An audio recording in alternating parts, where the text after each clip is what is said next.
Hey friends, today we're going to talk about something a little different. We're going to hear a story about one of Joseph's brothers, a man named Judah. Now, Judah is a very important part of the family, and this story teaches us a lot about doing what's right and what happens when we don't. So, while all the other big things were happening with Joseph, Judah left his brothers and went to live by himself. There, he met a woman and got married. They had 3 sons, Onan, and Shelah. When his oldest son, was old enough, Judah found a wife for him.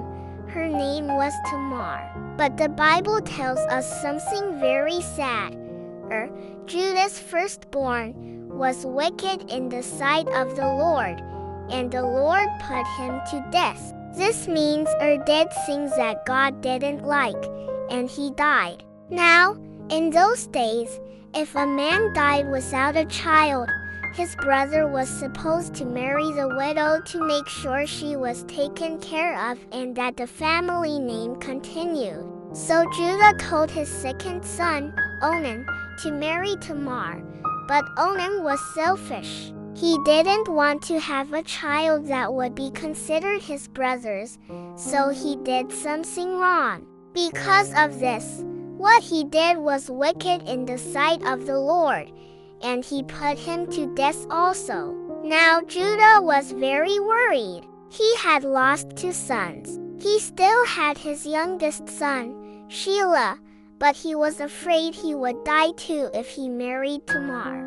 So, Judah told Tamar, "Remain a widow in your father's house till my son Shelah is grown." But he was really just putting her off, not planning to let her marry Shelah at all. Tamar waited, and a lot of time passed. Shelah grew up, but Judah never gave him to her in marriage.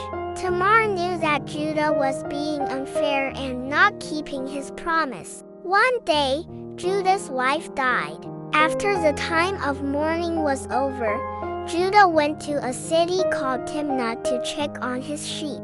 Tamar heard about this. She came up with a plan to get Judah to keep his promise. She took off her widow's clothes and covered herself with a veil so Judah wouldn't recognize her. She sat by the side of the road and pretended to be someone else. When Judah saw her, he didn't know it was Tamar. He went to her and made a promise to give her a young goat. As a pledge, he gave her his special seal, his cord, and his staff.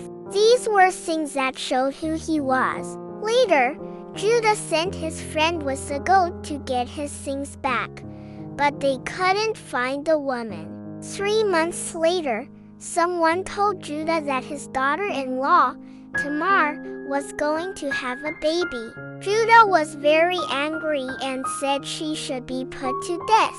But Tamar sent a message to Judah, "By the man to whom these belong, I am pregnant." And she showed him his seal, his cord, and his staff. When Judah saw them, he knew what had happened.